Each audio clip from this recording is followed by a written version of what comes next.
Have you been experiencing an uneasy feeling about the modern church? Do you sense that there is something very wrong within the body of believers?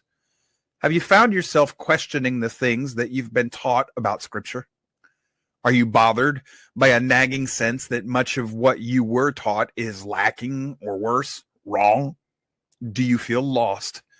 Are you looking for more? If you've been experiencing any of these feelings, you are among friends here. We felt the same way at one time.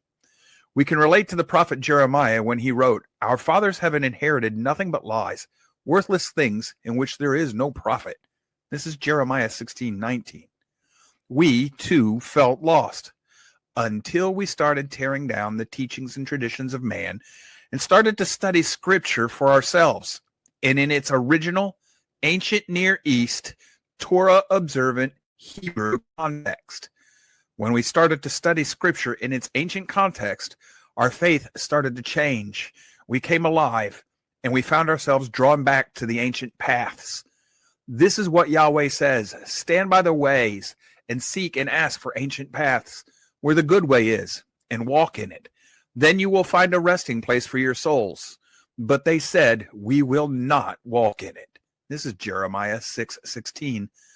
The Scriptures call this ancient path the way. This show is dedicated to serving the kingdom of Yahweh by sharing what we have learned about the way with others. We are aware that there are many other voices out there making similar claims.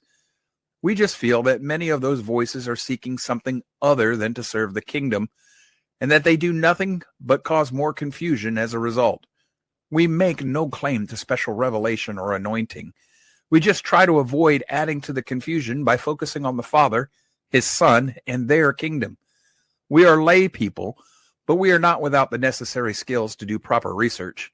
We do believe that Torah still applies to the believer, but we are not part of the Hebrew Roots movement. In fact, most Hebrew Roots groups would reject us. This is because we recognize that Torah is more than just the law of Moses. We are under the new covenant, and with a change in the covenant, there was a change in the way Torah applies to the believers. Search the Scriptures and pray for the wisdom necessary to better understand how the covenant has changed and how these changes govern the way Torah is to be applied to the life of the believer.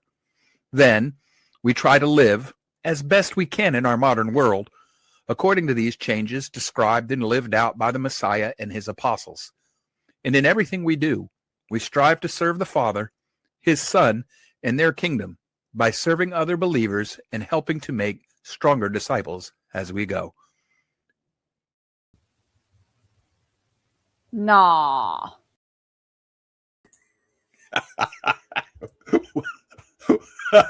Welcome to We Who Are Lost. Today is Wednesday. It's May 27th, 2026. I am your host, Joe Bakanovic. I'm sorry. I've been messing with Natasha in the pre-show.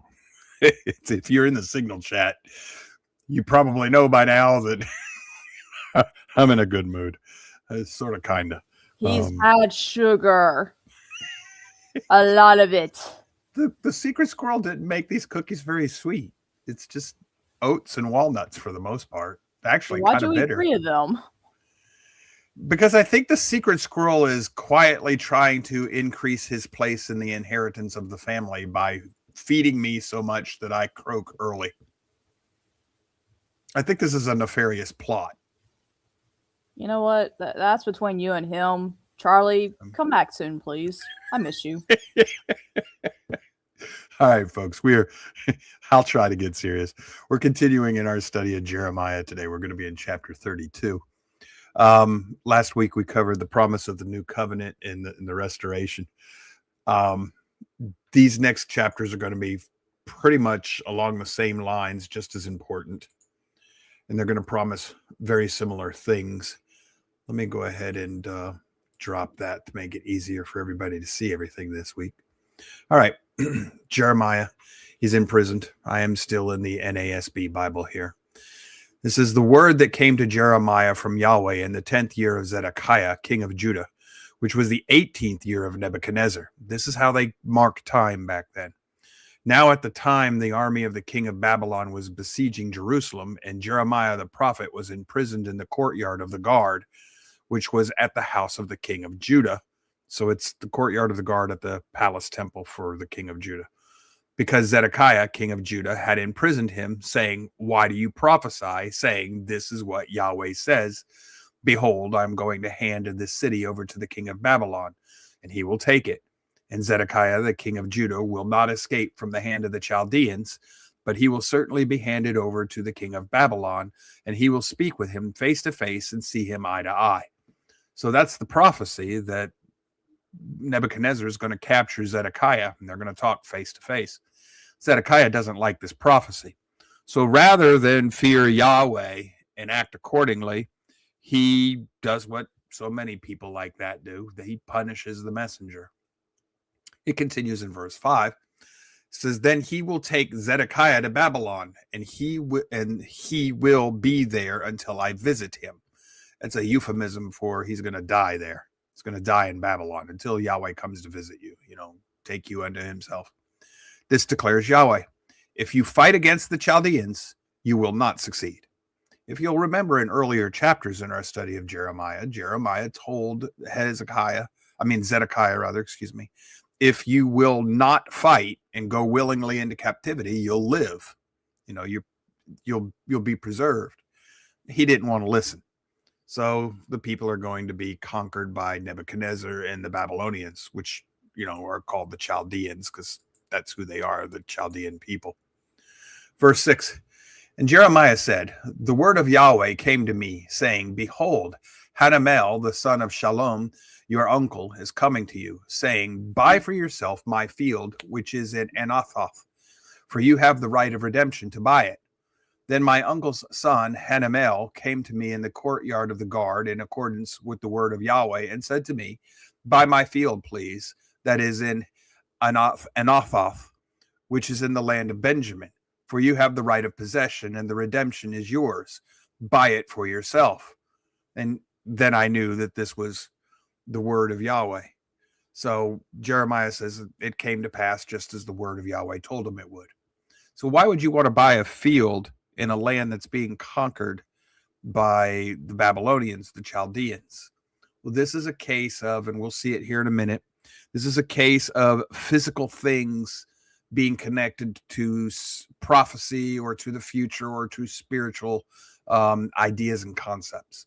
You got to make it concrete in some way, shape, or form. So you do something in the physical world to represent the abstract world, the spiritual world, or in this case, to tie it to the prophecy as an assurance. It's kind of like a pledge. We'll see this now starting in verse 9. It says, Jeremiah talking, "So I bought the field, which was in Anathoth, from Hanamel, my uncle's son, and I weighed out the silver for him, 17 shekels of silver, and I signed and sealed the deed and called it witness." So he named the deed witness. It's a witness. "And weighed out the silver on the scales." So a witness to what? Witness to the fact, why would you buy property in a land that's being destroyed? Because you have a belief that at some point in time that property is going to be valuable again. That's what it is. It's a witness to the prophecies of Yahweh and to the fact that they will be Yahweh's faithful and these prophecies are going to come true. So that's kind of what's going on here. It says, "Then I took the deeds of purchase, both the sealed copy containing the terms and conditions and the open copy, and I gave the deed of purchase to Baruch, the son of Neriah, the son of Mahasiah, and in the sight of Hanamel, my uncle's son, and in the sight of the witnesses who signed the deed of purchase, in the sight of all the Jews who were sitting in the courtyard of the guard." So he did this in public. "And I commanded Baruch in their sight, saying, This is what Yahweh of armies, the Elohim of Israel, says. Take these deeds, this sealed deed of purchase and this open deed, and put them in an earthenware jar so that they may last a long time." This is what we see with the Dead Sea Scrolls. They were all stored in earthen jars to keep them safe from the elements. Excuse me. So we see this now here in the scriptures, this practice of ancient times. Verse 15, "For this is what Yahweh of armies, the Elohim of Israel, says. Houses and fields and vineyards will again be purchased in this land." So that deed is a witness to what's going to happen in the future. It's a promissory note. It's like a down payment to what will eventually Yahweh is going to make happen again in the future.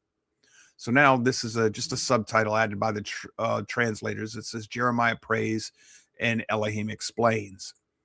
Verse 16, After giving the deed of purchase to Baruch, the son of Neriah, I prayed to Yahweh, saying, O Yahweh Elohim, behold, you yourself have made the heavens and the earth by your great power and by your outstretched arm. Now, in the new covenant, who are we told made the heavens and the earth? Well, it doesn't say that the Messiah made them. It said all things that were made through him. We are still told that Yahweh made them, but they're made through the Messiah, but they're held together by Messiah.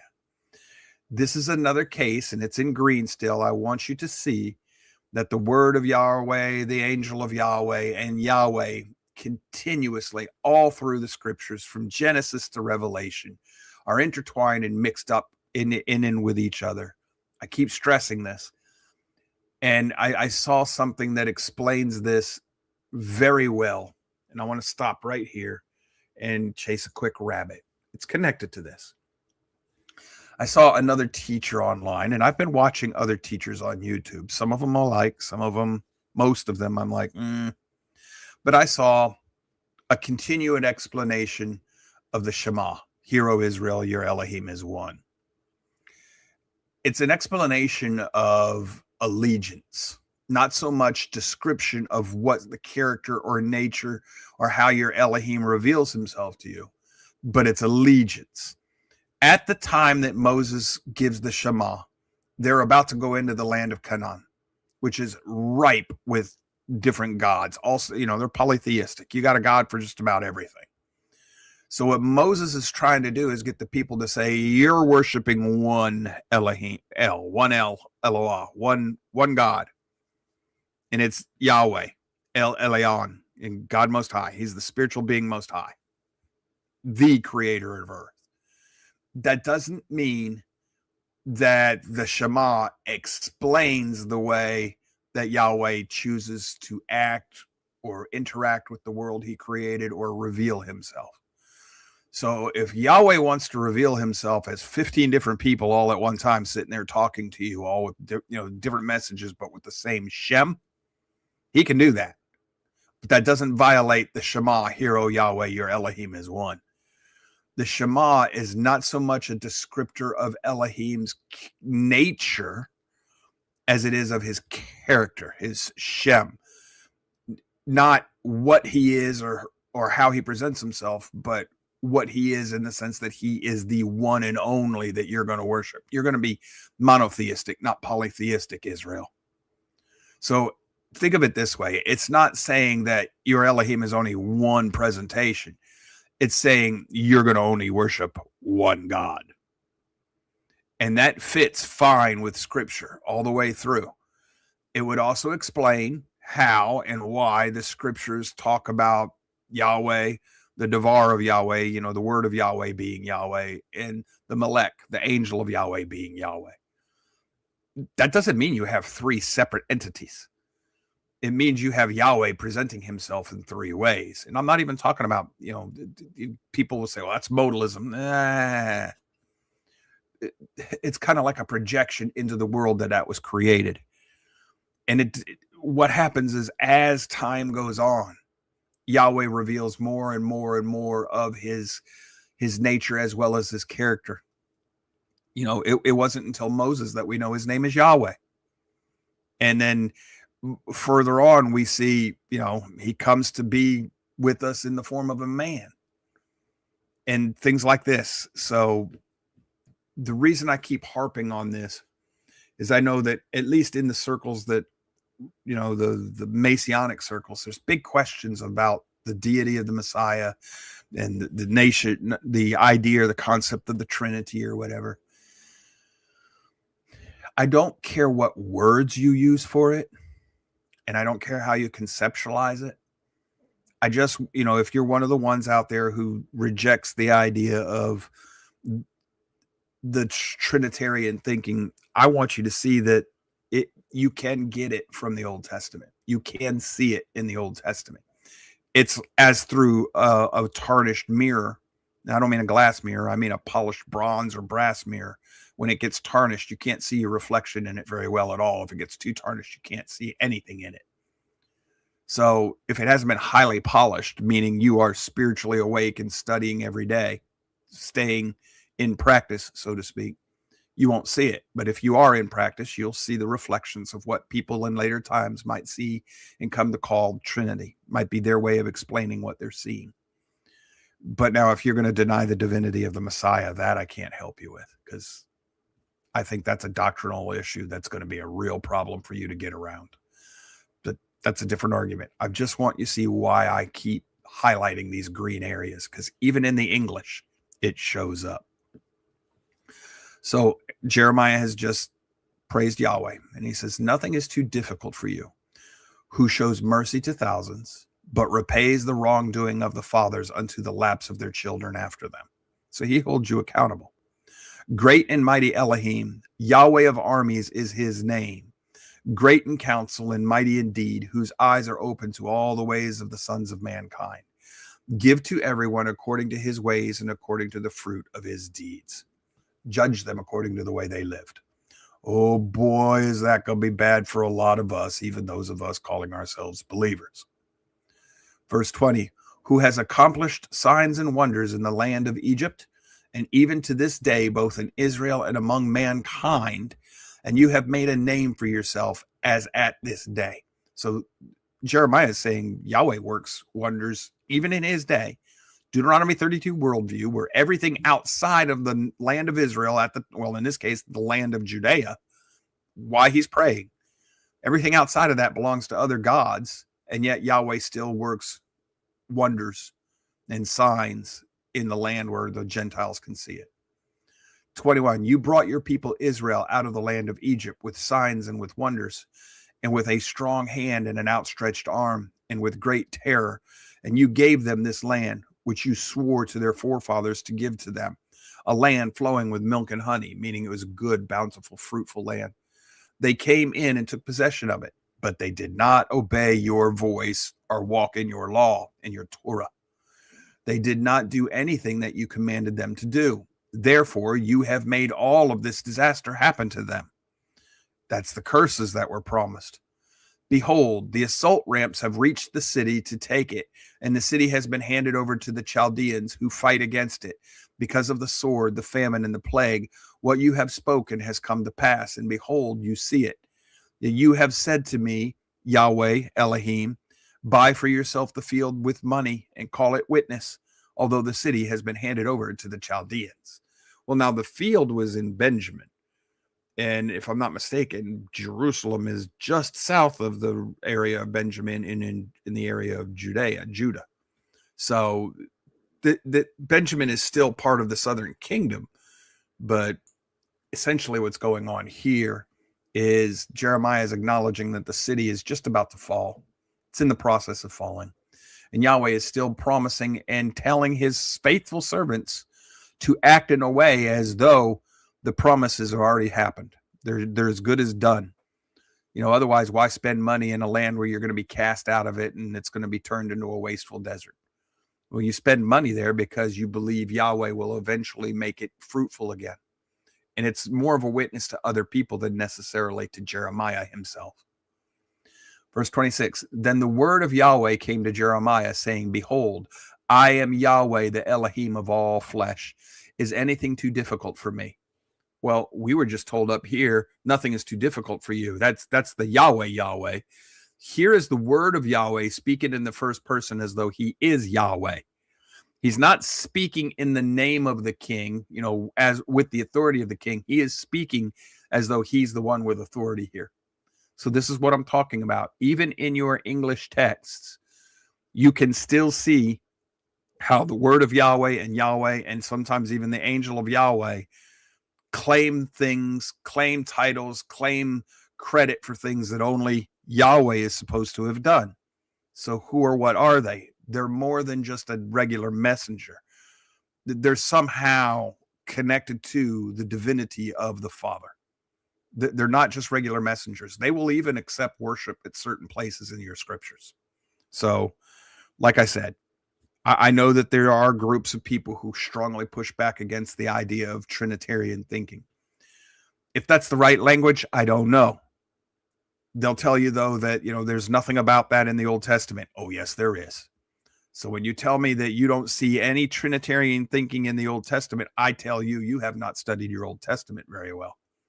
You've studied it to affirm what you want it to say, not for what it actually says. I'm trying hard to do that. What it means, I'm not telling you I understand. I'm telling you I see it.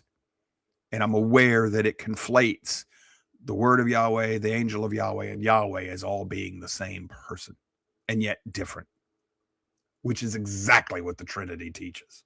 So, verse 28, therefore, this is what Yahweh says, behold, I am going to hand this city over to the Chaldeans and to Nebuchadnezzar, king of Babylon, and he will take it. And the Chaldeans who are fighting against this city will enter and set this city on fire and burn it, with the houses where people have offered incense to Baal on their roofs and pour out drink offerings to other gods to provoke me to anger. For the sons of Israel and the sons of Judah, two different kingdoms, have been doing only evil in my sight since their youth. You remember Aaron making the golden calf? For the sons of Israel have been only provoking me to anger by the work of their hands, declares Yahweh. Indeed, this city has been to me a provocation of my anger and my wrath since the day that they built it, even to this day, so that it should be removed from my sight, because of all the evil of the sons of Israel and the sons of Judah, which they have done to provoke me to anger. They, their kings, their leaders, their priests, their prophets, the men of Judah, and the inhabitants of Jerusalem. So Yahweh is condemning both kingdoms, but in the end, he focuses on Judah. Again, Jeremiah talks primarily to Judah, but he mentions Israel. Ezekiel, who is a contemporary of Jeremiah, they are both alive at the same time. Jeremiah is in Judea. Ezekiel is in Babylon, the land of the Chaldeans. They both prophesy the same way, but whereas Jeremiah is primarily talking to Judah, Ezekiel primarily talks to Israel. But Ezekiel does mention Judah, just as Jeremiah does mention Israel. So those two prophets are kind of like mirror opposites of each other in their focus. And yet they both prophesy the same things from different perspectives. Jeremiah is Judah's perspective. Ezekiel is Israel's perspective.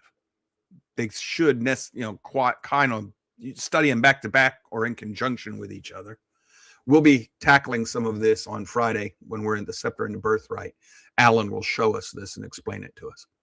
We continue here in verse 33. They have turned their back to me and not their face, meaning they've ignored me. They've turned away from me. Though I taught them, teaching again and again, they would not listen to accept discipline. Torah is his teaching. But they put their detestable things in the house which I called by my name to defile it. So they put things for other gods in the temple.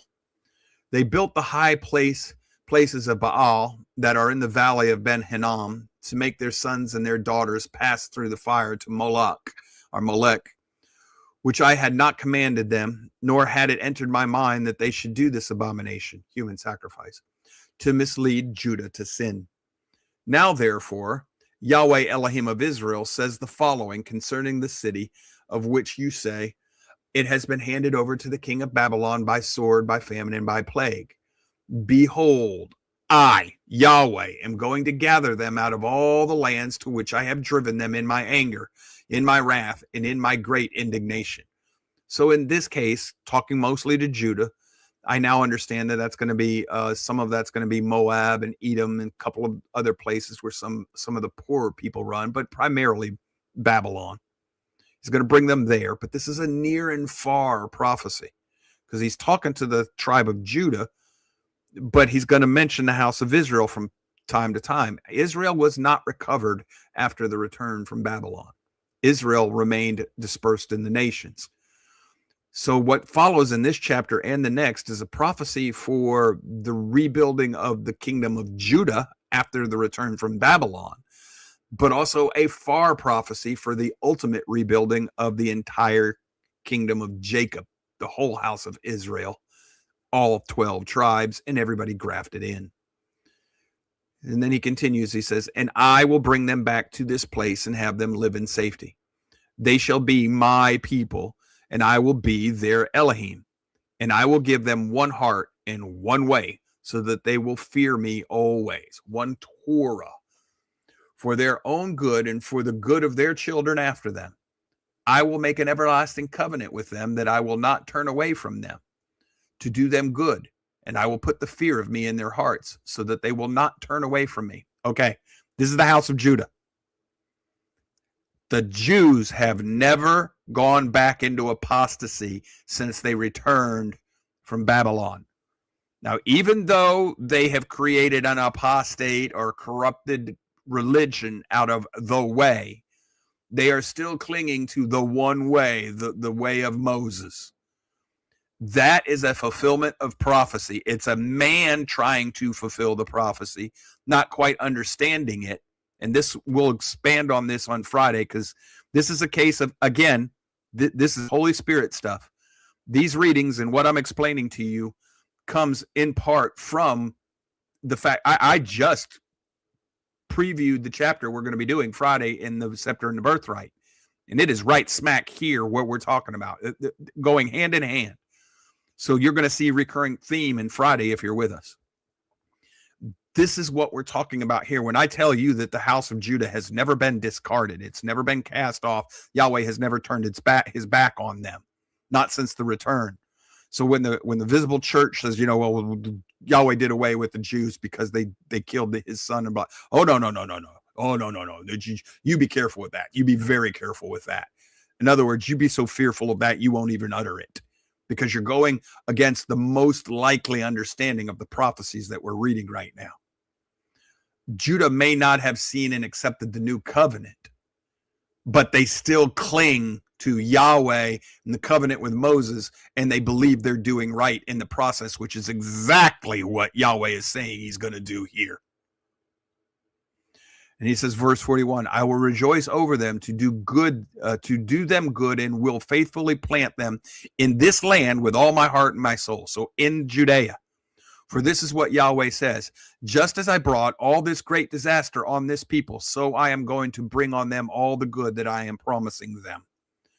And fields will be purchased in this land of which you say it is a desolation without man or animal. It has been handed over to the Chaldeans.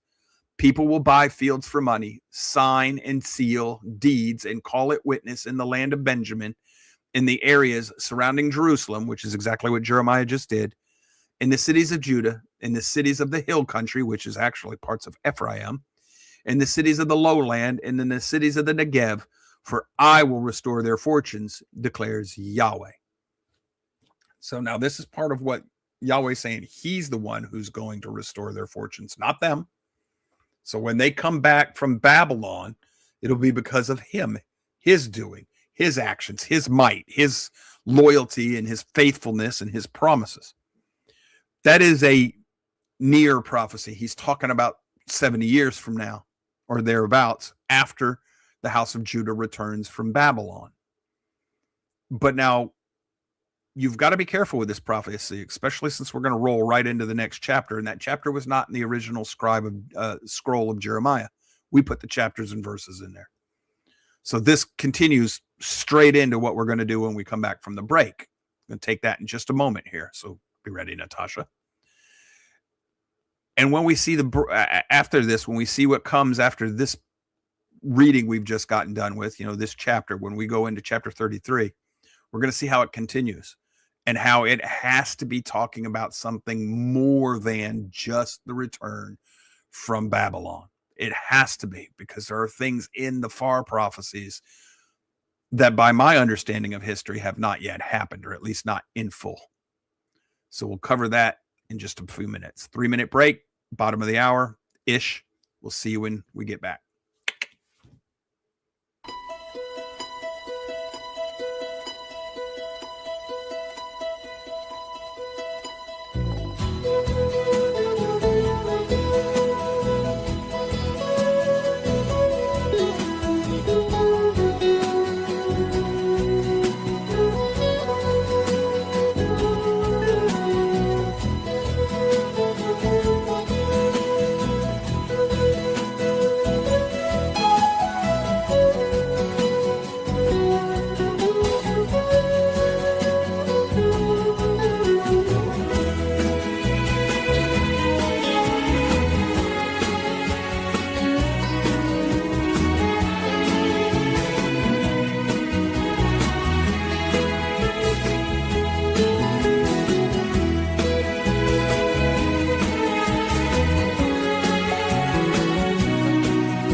Okay, so we left off. We're about to start chapter 33. And as I was saying, if we take the chapters out of this, chapter 30 and 31 set up and promise the new covenant and explain it. Then chapter 32 rolls into what we just covered. Now we're going to roll smack into chapter 33. So all of this, we shouldn't separate it in our minds, segregate it as one chapter and another. It's all meant to be taken together. So here we are now in chapter 33, verse 1. Then the word of Yahweh came to Jeremiah a second time while he was still confined in the courtyard of the guard, saying, this is what Yahweh says. He who made the earth, Yahweh who formed it to create it, he whose name is Yahweh, call to me and I will answer you, and I will tell you great and mighty things which you do not know.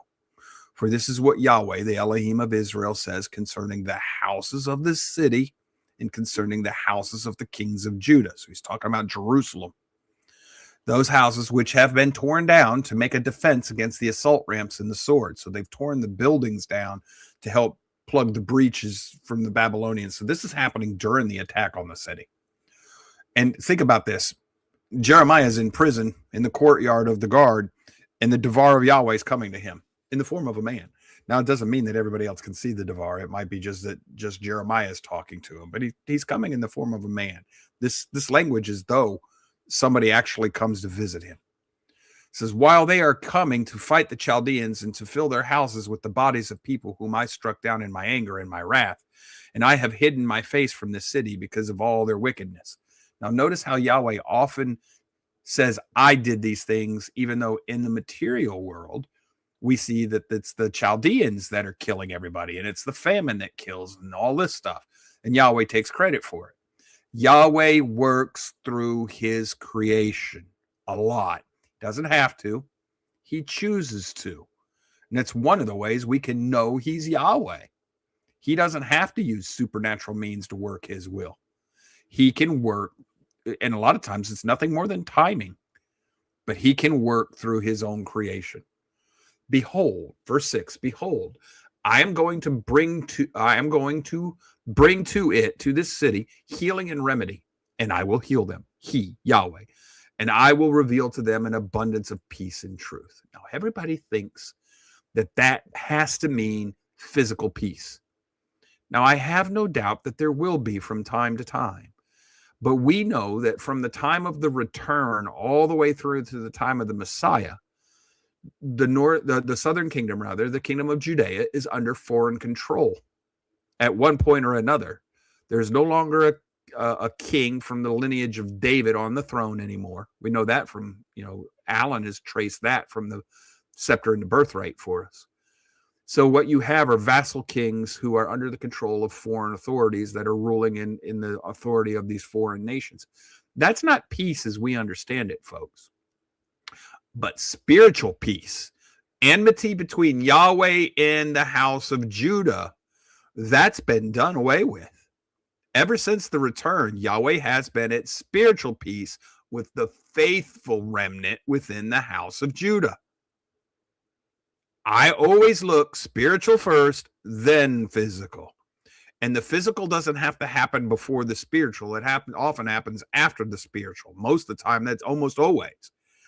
And it can be hundreds or thousands of years before the physical manifestation of a spiritual truth is revealed to us. But in this case, if this is spiritual peace and truth being capital T, Torah, the way, if that's going to be spiritual, well, then there'll never be one physical manifestation of that. There'll be multiples. Verse 7, and I will restore the fortunes of Judah and the fortunes of Israel. So like I said before the break, this is how we know that this is a near and far prophecy. He has yet to restore the total fortunes of Israel. It started with the new covenant and the ascension and the Last Supper and all of that, but it hasn't been totally fulfilled. It says, and I will restore the fortunes of Judah and the fortunes of Israel and will rebuild them as they were at first. And I will cleanse them from all their wrongdoing by which they have sinned against me. So he's going to cleanse both houses.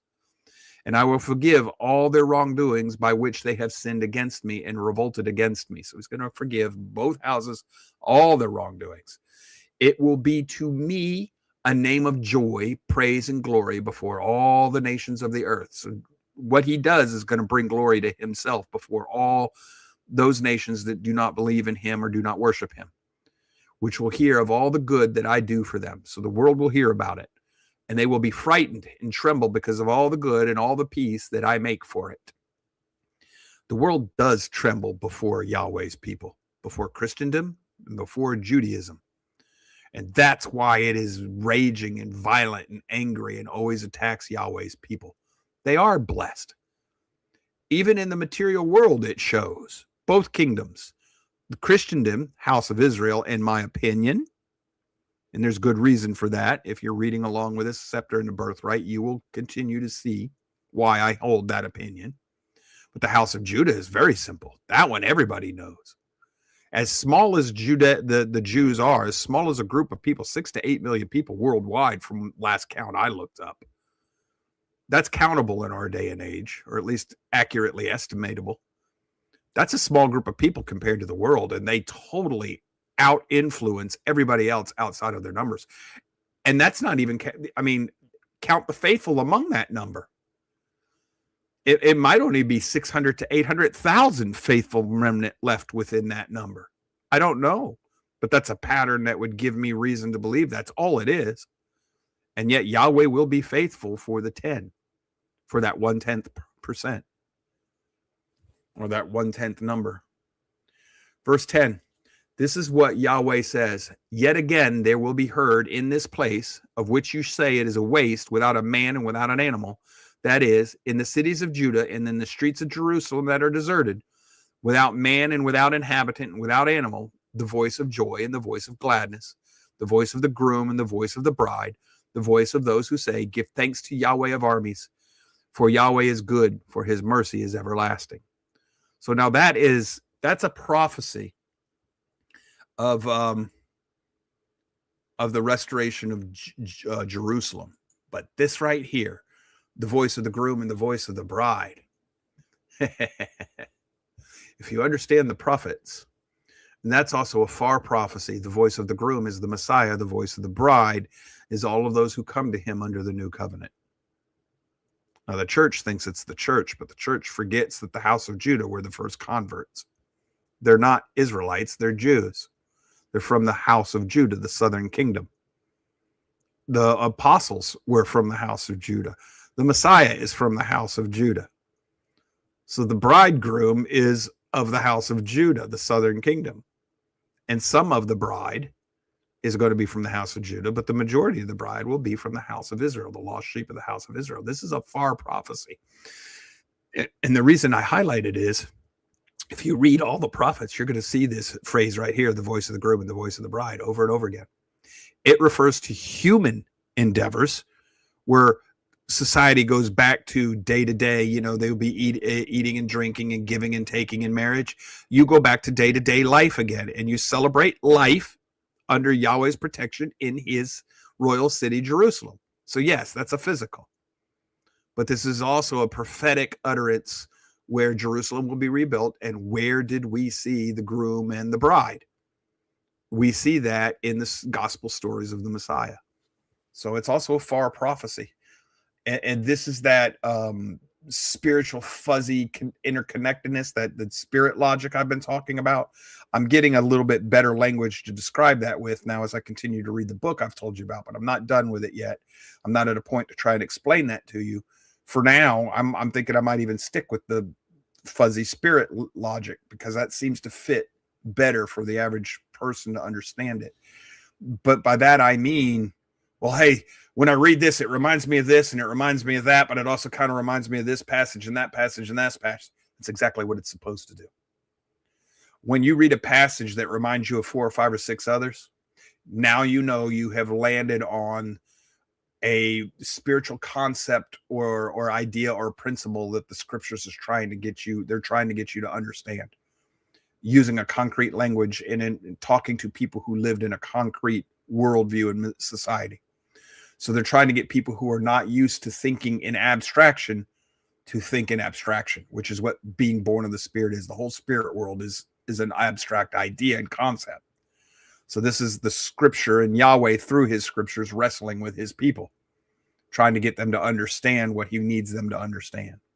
So when you think one passage reminds you of all the others, stop and think, okay, does that create a contradiction with sound doctrine? If the answer is no, then you are probably supposed to think of all of them all at the same time, and they're probably all connected. It's also very parallel to the Hebrew language. A root word, all the words derived from the root word are connected. Conceptually, they are connected in some way, shape, or form. They all give the same general ideas. So this continues. It says, as they bring a thanksgiving offering into the house of Yahweh, for I will restore the fortunes of the land as they were at first, says Yahweh. Verse 12. This is what Yahweh of armies says. There will again be in this place, which is waste, without man and animal, and in all the cities, a pasture for shepherds who rest their flocks. Well, at the time this is being said, the city is still there. It hasn't totally been burnt yet and everything. Remember, Jeremiah is still in the court of the guard. So this is being a prophecy as though the destruction's already happened, and yet this is what's going to happen after that.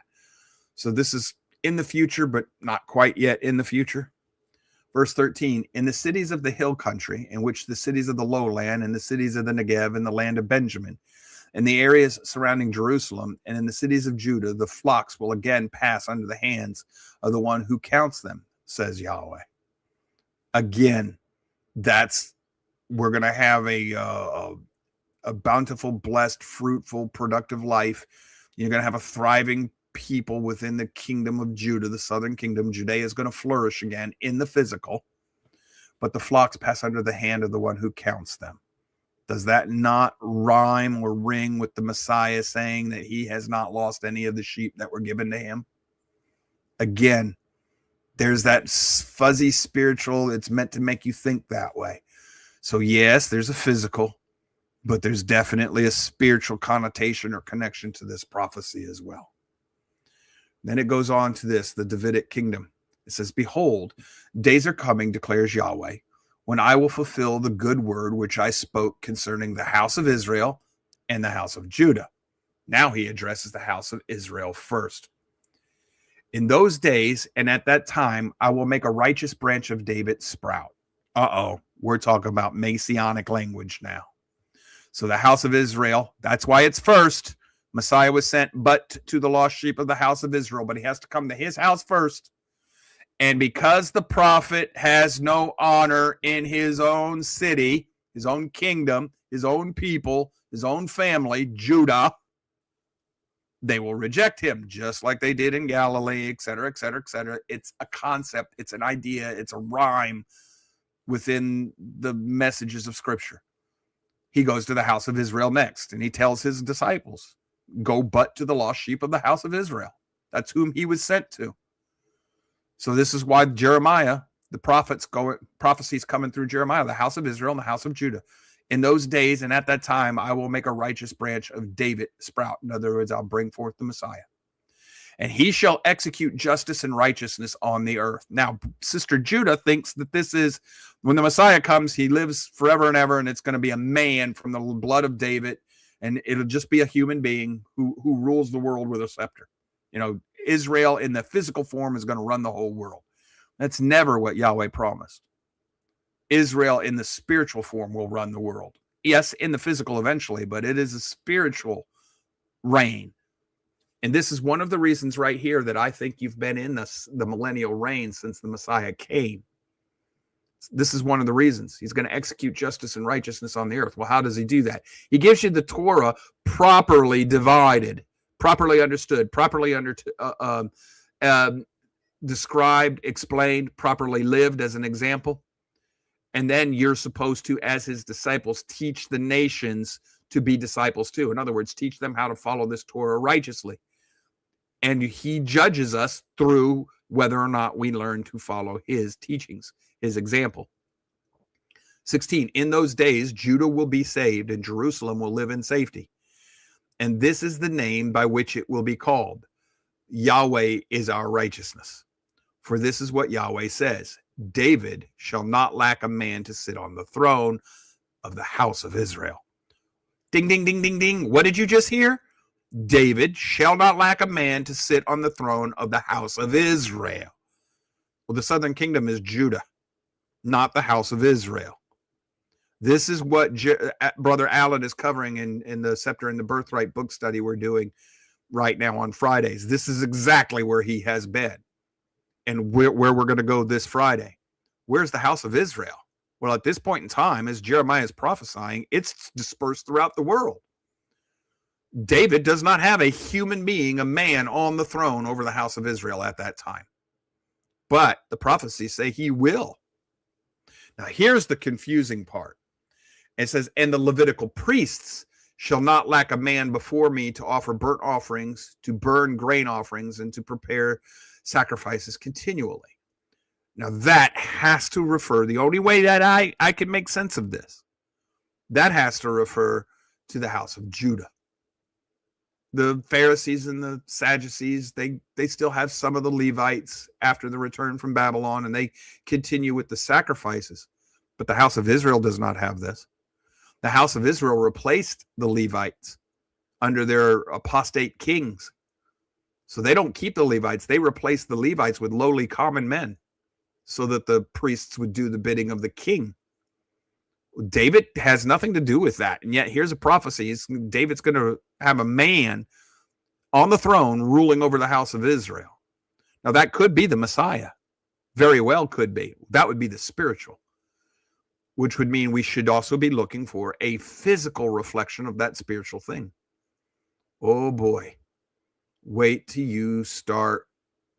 If you have not yet done so, join us Friday when we read the Scepter and the Birthright. This lesson today is setting you up for Friday. Continuing in verse 19. And the word of Yahweh came to Jeremiah saying, this is what Yahweh says. If you can break my covenant for the day and my covenant for the night, so that day and night do not occur at their proper time, then my covenant with David, my servant, may also be broken, so that he will not have a son to reign on his throne, and with the Levitical priests, my ministers. Okay. Now here I've been thinking about this. The house of David and the house of Israel have been split. I can have Levites with the house of Judah. I mean, the house of David being Judah, southern kingdom. They've been split.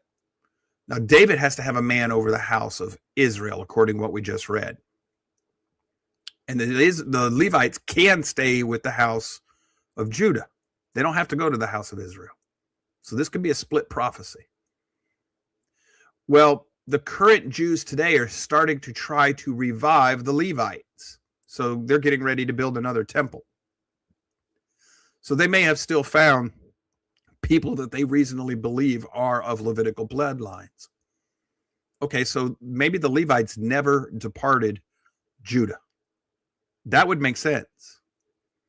But now my covenant with David, my servant, cannot be broken. So somewhere in the world, there has to be somebody from the bloodline of David who is sitting on the throne over the house of Israel. Now I know that's Yeshua, but that only counts if he's currently in his reign. You have to be in the reign, the millennial reign, in order for that to be the one who's sitting on the throne.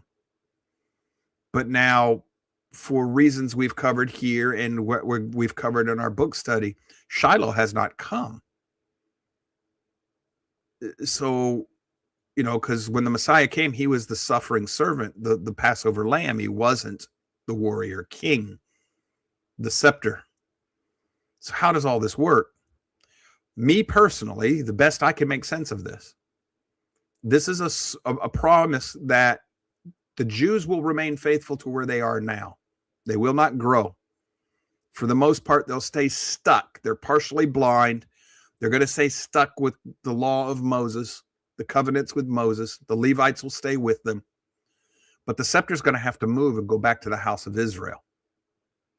Yeah. How'd that work? Well, read the book study with me.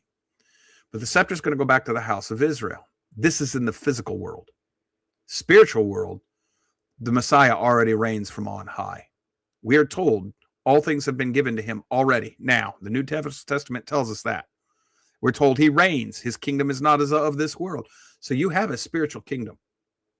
I honestly believe that the reason we think we have to wait for him to return and set up the millennial reign is because as believers, we forget the Lord's Prayer, on earth as it is in heaven. Our job is to make disciples of the nations so that they will come into line with what already is in the spiritual world, so that we will establish a kingdom on earth where the king is in heaven on high, which is exactly what the founding fathers of the United States said they were doing.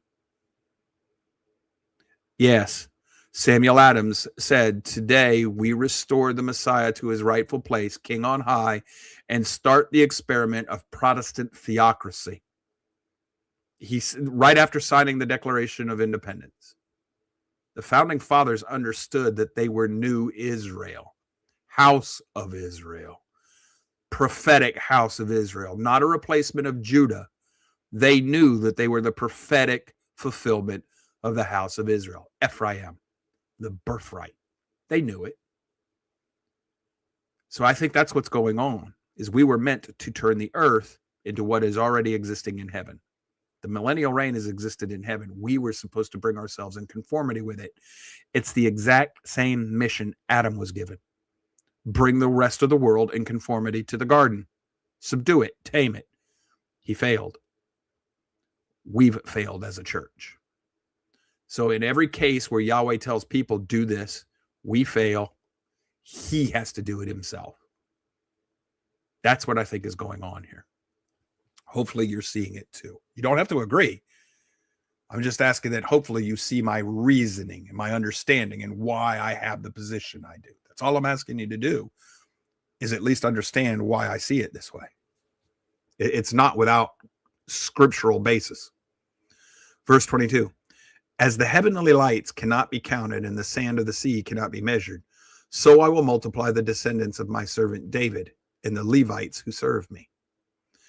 Well, if we're talking about the Jews, we can number them. But if somehow or another the scepter of David is moved back to Israel, where the promise actually lies, promise from Genesis, well then, can the house of Israel be uncountable, innumerable? Oh yeah. Oh yes, it can. We'll get to that later.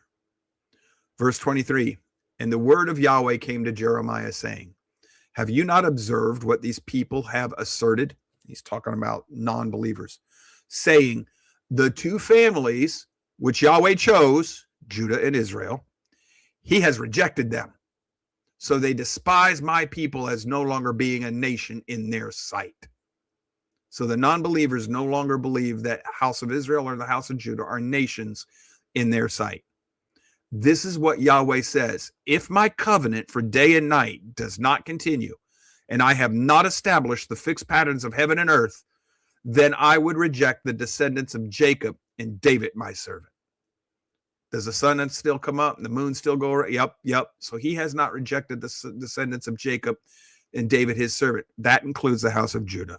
So all Christians who believe that God has thrown away the house of Judah, you are in direct defiance to his utterance here in the book of Jeremiah. Because Jacob includes Judah. David, my servant, David's a Jew. So it says, so as not to take from his descendants rulers over the descendants of Abraham, Isaac, and Jacob, but I will restore their fortunes and have mercy on them. They will be restored. They will be turned back into one stick. And when you read this concurrently with Ezekiel, you'll see the picture even clearer. What we're being told in Jeremiah, it's primarily dealing with the house of Judah. We're being told, or Judah's being told, hey, off to Babylon, 70 years from now, you'll come back. Yahweh will restore you. But in the far future, he'll restore everything, the whole house of Jacob.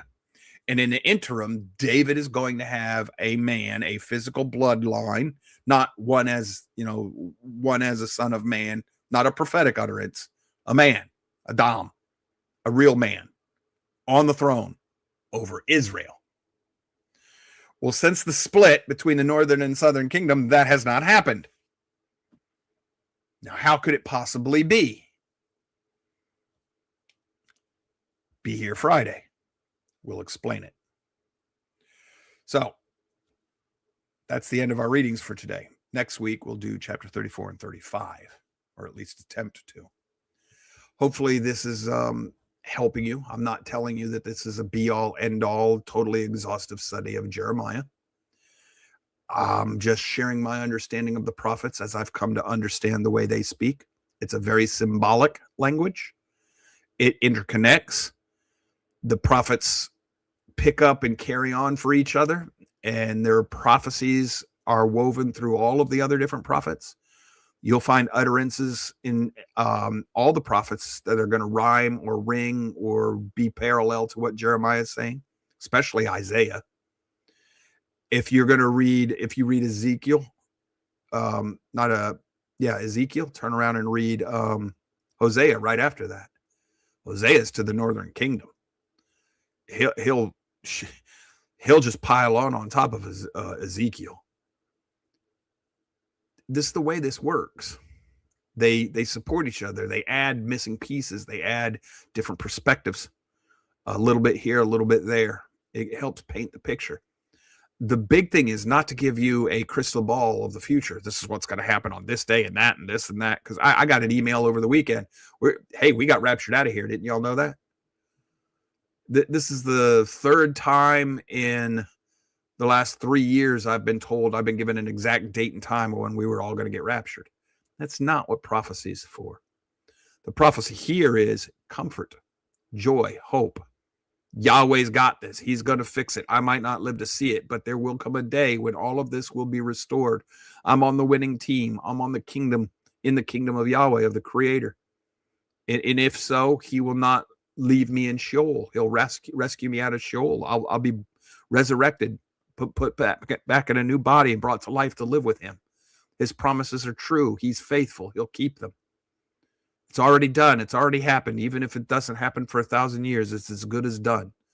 That's the type of faith that we're supposed to have. And that's what the prophets are trying to give us.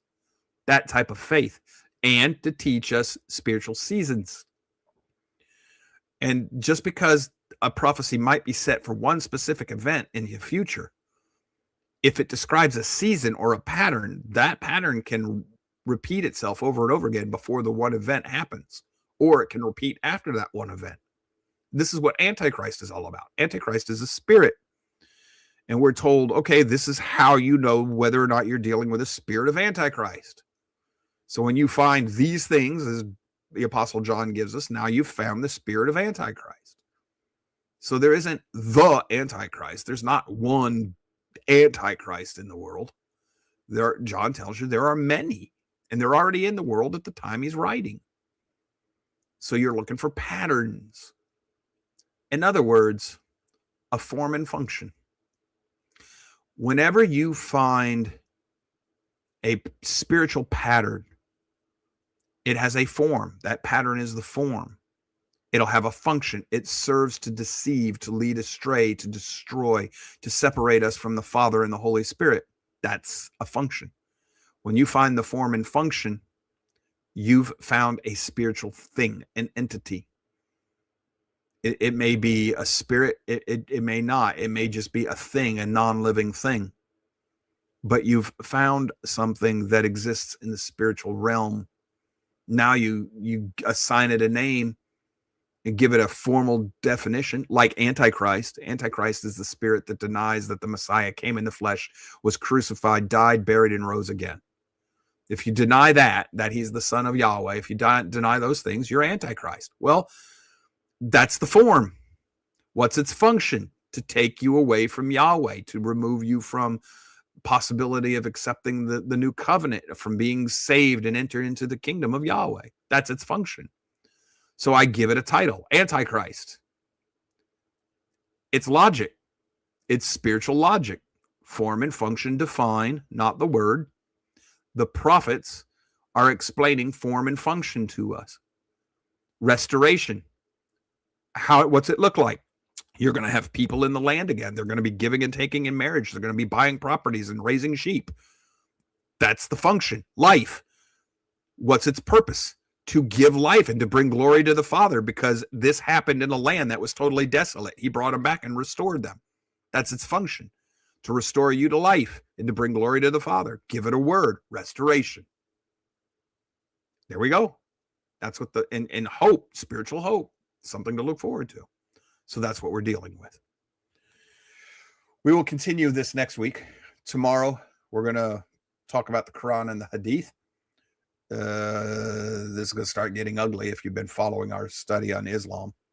And then Friday will be in The Scepter and the Birthright by J.H. Allen. We thank you for being here. If you like what we're doing, please hit the thumbs up button. Like, share the show.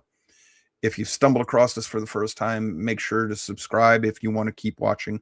Hit the bell so that you know when we schedule a new show. And share it if, like I said, if you think what we're doing is worthwhile for others to study or give an ear to or hear or consider. We thank you for being here. We love you. We hope that we're benefiting you. If you got any comments or suggestions, please email us, admin@wewhoarelost.com. Other than that, hey, Shabbat. Well, it's not Shabbat Shalom yet, but Shalom. Peace be to you. Yahweh bless. Like I said, we love you. Thank you for being here. Y'all take care. Stay safe. And until we meet again, bye-bye.